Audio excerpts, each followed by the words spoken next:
With a great smile, I want to show you the Mayan calendar. Today is 5Ik, the day of the wind.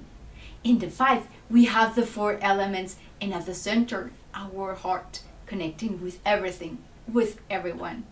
Ik is the energy that invites us that our thoughts and words are so pure.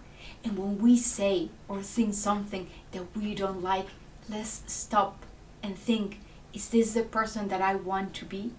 And if it's not, just cancel that thought, that word, and keep going. Don't punch yourself. We are human. And in this trecena with ETZNAB, let's use this knife that can hurt, but also can't heal. Let's use it carefully. Que si esto es para ti, ¿por qué no le preguntas a tu corazón?